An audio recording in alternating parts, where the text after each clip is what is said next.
All right, guys, so today we're talking about cardio. So cardio will be included in your program probably 2 to 3 times per week. With that being said, there will also be some active rest days in your program.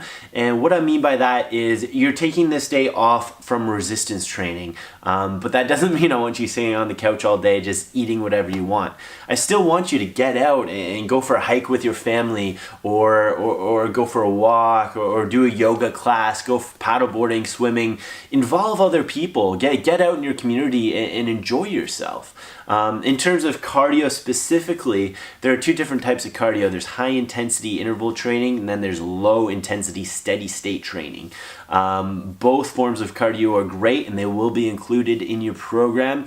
Specifically, how you want it tailored will be up to me and when I create it with you, just when we determine your exact goals. But in this video specifically, I want to go over how to kill 2 birds with 1 stone and be a little bit more productive. This will definitely help, especially in the mindset end of things.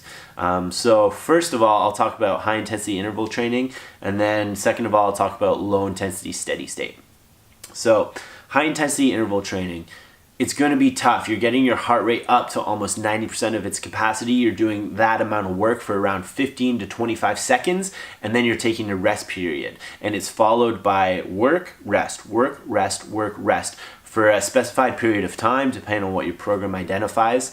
And it can be hill sprints, it can be burpees, it can be sprints on the road, it can be bike sprints, it can be elliptical sprints. So that's the ethos of it. You're going hard for 30 seconds and you're taking time off for a minute, 45 seconds, however your program is designed.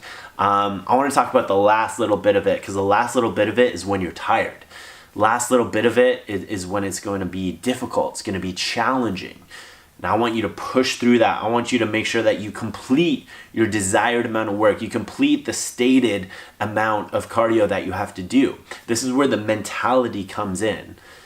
Yes, you're going to improve over time. It's going to be challenging over time, but I want to make sure that when it's tough and when you want to give up, that you keep pushing, that you keep going. There's a big red button on that treadmill, and if you hit it every time things get challenging, how do you expect to ever improve? How do you expect to ever get better? Same goes with life. Like when challenge and adversity comes up, if you shy away from it and you don't go straight into it and you don't come out on the other side a better person and deal with it, how do you expect to get better? How do you expect to improve in another area of life? Welcome the challenge, welcome the pain, and overcome it. Overcome it and improve. So that's high intensity interval training, guys, and I want you to really focus on it, and that's where you're going to see a lot of great results. That's when the post-oxygenated recovery time after your high intensity interval training will be increased, and you'll burn more calories at rest after you completed the HIIT training. So it's a great way to burn more calories in the less amount of time. With that being said, low intensity steady state is also a great form of cardio as well. Especially when you're starting out in your programs, you'll probably have a little bit more of it to make sure we increase your level of fitness to get to where we want to go in the mid and latter stages. With that being said, like I said at the beginning of the video, let's increase productivity a little bit. When you're doing this, walk your dog. Walk your kids to school, whatever it may be. It can very, very much so be a 2 birds, 1 stone type scenario, because it doesn't take that much effort. You just have to do it.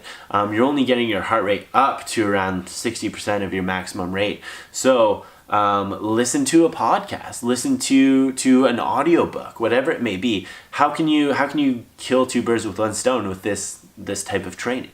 I like to go for walks or a paddle almost every single morning. That's low or medium state cardio. And I always, almost 95% of the time, depending if I'm with someone else, am listening to an audiobook, am listening to a podcast to help with my mindset, to help my intellect and improve myself at the same time. So not only am I working on my body, but I'm working on my mind.